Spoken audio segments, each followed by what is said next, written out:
자, 월정사 하면 이게 월정사만 있는 게 아니고 오대산까지, 그러니까 오대산 월정사가 이게 패키지로 이렇게 묶여 있는데, 그래서 저도 뭐라고 이렇게 말하기가 좀 어려워요. 그러니까, 예를 들어서 자장률사가 오대산으로 왔다. 월정사로 왔다. 이게 다 같이 막 묶여 있는 그런 개념들이라서 사실은 약간 혼란스러운데, 그러니까 통도사. 그러면 그냥 통도사 이렇게 쓰는데, 산하고 묶이지는 않거든요. 그렇게 산하고 묶이는 이유는 여기가 문수성산이라고 하는, 문수보살의 성산이라고 하는 전체가 어떻게 보면 성지 특구로 묶여 있기 때문에, 그리고 그 성지 안에 대장사찰이 월정사인 거예요. 그래서 약간 이렇게 두 가지가 왔다 갔다 하는, 그리고 이게 월정사만 있는 게 아니고 이게 남쪽에 총괄사찰이 월정사고 북쪽에, 그러니까 조금 위쪽으로 해서 5개, 5대 암자들이 있는 거죠. 그래서 동쪽에 관음암, 그 다음에 남쪽에 지장암, 서쪽에 이제 수정암, 그 다음에 북쪽에 미륵암, 미륵암, 그 다음에 중앙에 이제 중대 사자암. 문수보살을 모신 사자암, 그리고 이제 그쪽에 북쪽 이 5대에 어떻게 보면 통괄 사찰 비슷하게 그 북쪽에서 통괄해 주는 사찰이 상원사라고 보시면 됩니다. 그래서 월정사가 통괄 사찰이라면서 그건 좀 더 밑에 쪽에서, 그러니까 지금 생각할 때는 월정사나 상원사나 크게 안 멀잖아요. 그거는 차 타고 다닐 때 얘기고 걸어 다니면 상황이 완전히 달라지죠. 그래서 그쪽 위에서의 어떤 통괄 사찰. 그러니까 뭐 생각하시면 되냐면 학교로 말하면 학생회장이 있는 거고, 그 다음에 거기 밑에 어떤 부장급들 이런 것들이 좀 있을 수 있는 거죠. 그 밑에 또 그래서 책임자들이 존재한다. 이런 정도 생각하시면 되겠습니다. 그래서 제가 처음에 월정사에 왔을 때 제일 희한한 것 중에 하나가 뭐였냐면 지장암이 굉장히 가깝다는 거죠. 남대 지장암 이러면 남대면 이게 월정사랑 붙어 있으면 안 되는데 훨씬 더 북쪽에 있고 이랬어야 될 것 같은데, 그러니까 산 안쪽으로 이렇게 있어야 될 것 같은데 라는 생각을 했는데 알고 보니까 그렇더라고요. 왜 그러냐면 옮겼대요. 산 속에 있다가 옮겼대요. 그쪽에 이제 호랑이가 많이 출몰해서 지금은 호랑이 나오면 진짜 대박인데 진짜 절이 떡상할 건데 그때는 호랑이가 무서워서 못 살았다 하니까 그래서 이쪽으로 가깝게 큰 절 가깝게 내려왔대요. 그래서 지금 지장암이 있는 거고, 왜 지장보살을 남대에 모시느냐? 그거는 경전적 근거가 있습니다. 그래서 남쪽에서 지장보살이 이렇게 오신다. 이제 지장보살과 관련해서 3가지 경전이 가장 중요하거든요. 하나는 심륜경이라고 하는 심륜경, 그 다음에 또 하나가 점찰선악업보경, 점찰경이라고 하는 그 경전이 있고, 또 하나가 지장보살 본원경, 줄여서 지장경이라고 하는 이 3가지 경전이 있는데, 그 중에 성립시기가 가장 빠르고 초기에 유행했었던 경전이 이 심륜경이라고 하는 경전이에요. 그래서 심륜경 때문에 만들어진 지장보살상이 선운사 도소람의 지장보살상, 그게 우리나라 지장보살상 중에서 가장 아름다운 보살상이거든요. 그렇게 보면 여기 바퀴 같은 걸 들고 있어요. 여기 이제 또 편집하시는 분이 늘 겁니다. 선운사 도소람의 지장보살상 이렇게. 그래서 그거 왜 그런 걸 들고 있느냐? 사람들이 몰랐는데 내가 그게 심륜경 때문이다 라고 내가 얘기를 해줬어요. 이 바보 같은 놈들 그런 것도 몰라? 이러면서 우리는 딱 보면 다 알잖아.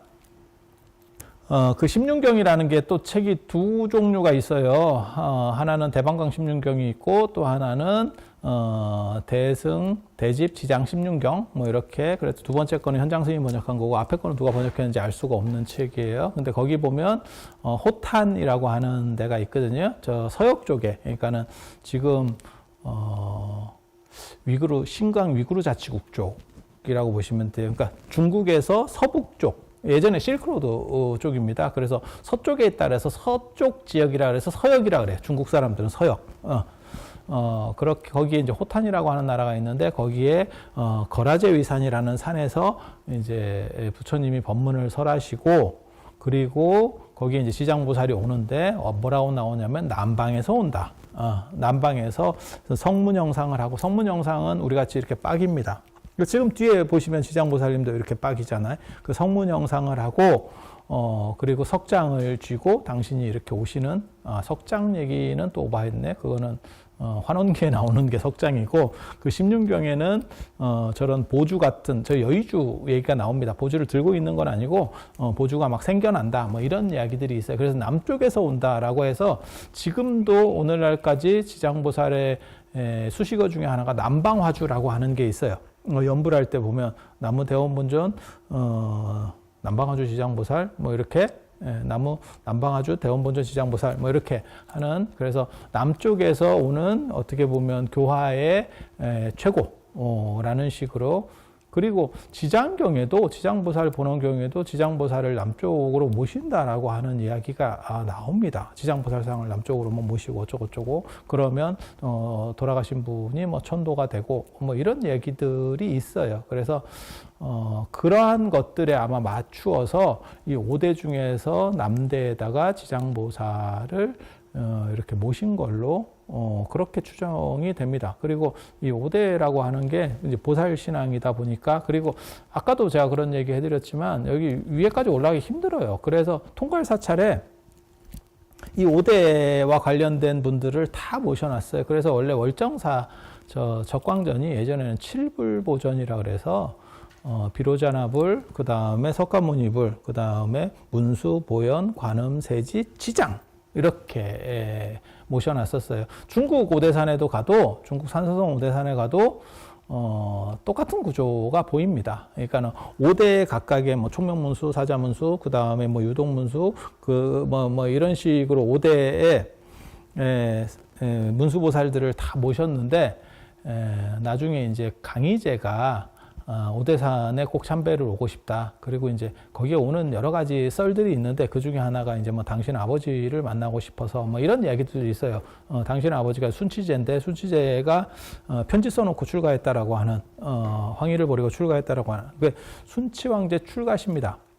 그래서 내가 원래는 수행자였는데, 승려였는데 약간 판단을 잘못해서 지금은 황실에 떨어진 것 같다. 나는 나를 다시 되돌리겠다라고 하면서 탁 이렇게 편지 남기고, 탁 그 편지 남기고 가는 거에 어떻게 보면 원조가 이 순치제예요. 그래서 오늘날도 스님들이 야반에 이렇게 갈 때 편지 써놓고 가는 쓸데없는 분들이 참 많거든요. 그냥 제가 늘상 얘기하지만 낮에 가도 되는데 굳이 이렇게 밤에 편지 써놓고, 이게 어떻게 보면 순치제가 시작했는데 그 순치제 아드님이 강희제예요. 강희제가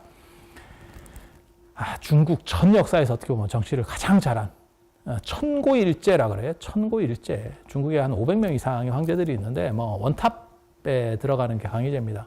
천년에 한번 나올까 말까 하는 황제라는 뜻이에요.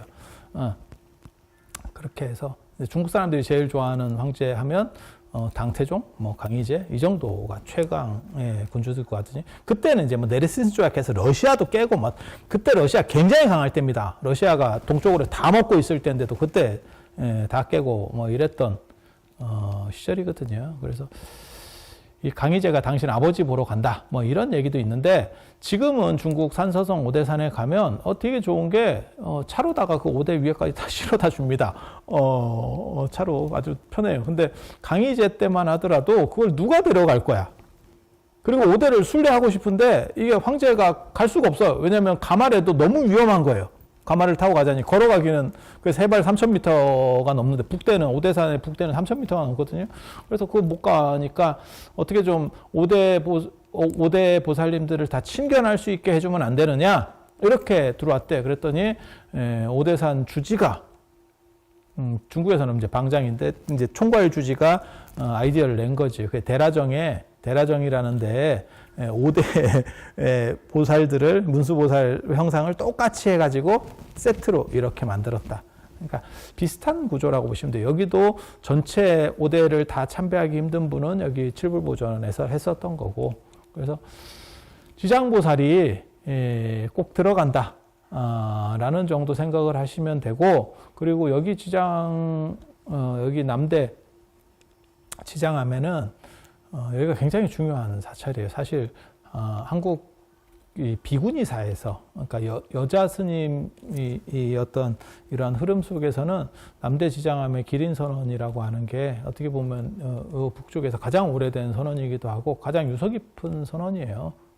그래서 지금 이제 돌아가셨는데 그 정한 스님이라고 하시는 분이 굉장히 사세도 이렇게 포교도 잘 하시고 훌륭하게 잘 하셨어요. 그리고 저한테 그 어른이 돌아가시기 전에 지장암에 관련된 책을 하나 정리해 달라 뭐 이런 말씀을 하셨는데 얘기만 하고 오다만 하고 계약을 안 하고 그게 계약을 안 하니까 사람이 돌아가시는 거예요. 그래서 계약을 했으면 생각이 좀 바뀌었을 수도 있는데 그래서 아무튼 돌아가시게 됐고 되게 재밌는 거는 지장암이라 그런가? 저 쓸데없는 생각을 했는데 여기 그 어른의 상자들이 지자 돌림이잖아요. 예? 지자 돌림 맞죠? 예.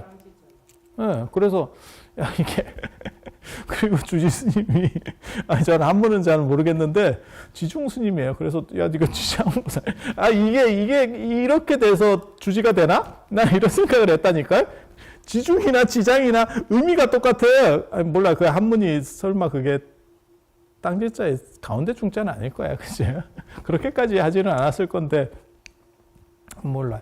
그래서 지금 북방 쪽에 있는 비구니 스님 사찰로는 그리고 여기 선원으로서 어떻게 보면 가장 유래도 깊고 알려져 있는 이 제방에 널리 퍼져 있는 그리고 비구니 스님들도 꼭 살아봤으면 하는 이 선원이 이 남대 지장함 기린 선원. 기린이라고 하는 거는 사슴같이 생겼는데 뿔이 하나고 때로는 뿔을 두 개 그리기도 하는데 용처럼 해갖고 두 개 그리기도 하는데 원래는 뿔이 하나예요.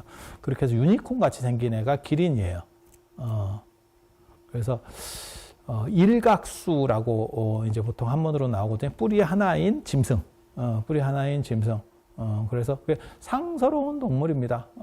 저 동물원의 기린은 나중에 갖다 붙여진 이름이고 원래 그렇게 사슴같이 생겼는데 머리 하나. 그냥 유니콘 생각하시면 돼요. 유니콘 생각하시면. 그래서 여기 남대를 기린봉이라고 하거든요. 그래서 그 기린봉에서 이제 선원을 열었다 그래서 이제 기린선원, 남대 기린선원 이렇게 하고 여기가 아주 유서 깊은. 그래서 저 북대 지난 시간에 얘기했었던 북대 상황선원, 상황선원은 그 나옹스님, 그 다음에 혼수스님. 혼수스님은 이름 얘기할 때마다 좀 웃겨요. 왜 이렇게 혼수로 이름을? 이런 개그 별로 바람직하지 않는데 그냥 생각이 나서 하는 거예요. 그래서 거기는 어떻게 보면 조계종의 시원이라고 하는 그런 유서 깊은 선원이고 그 다음에 요 남대 지장선원 같은 경우는 비구니 선원 중에서 어떻게 보면 메이저입니다. 그래서 그렇게 있고 그 다음에 이제 상원사 청량선원도 원래 제방에서 알아주는 선원이었는데 그게 이제 하남 스님 계시고 할 때 굉장히 대단한 칼잠을 자고 사람들이 너무 어떻게 보면 지도받으려는 사람들이 많아서 옆으로 이렇게 잠을 자면서 수행을 했었다라고 하는 그런 대단한. 그리고 하남 스님은 그때 공부를 같이 가르쳐요. 참선만 가르치는 게 아니고 계속 이렇게 가르치는. 그래서 공부도 가르치고 참선도 하는 거의 유일한 교학이 같이 하는. 그래서 나중에 그 가르치는 상황들 때문에 탄호 스님이라고 하시는 이런 교육자가 나오게 되는 거고. 그래서 이 세 절이 굉장히 중요합니다. 이 세 선언이. 그래서 그런 얘기 들어보셨는지 모르겠는데 선원 문고리를 잡으면 지옥을 면한다. 뭐 이런 이야기가 있는데 이쪽으로 오시면 세 개의 문고리를 동시에 잡을 수 있는 여기가 이제 핫스팟입니다. 그리고 그런 것들을 이 불꽃선언에서 이렇게 여러분들에게 보여주는 거예요. 이거 지금 잘 모르는 걸 이렇게 처리를 해주는 겁니다.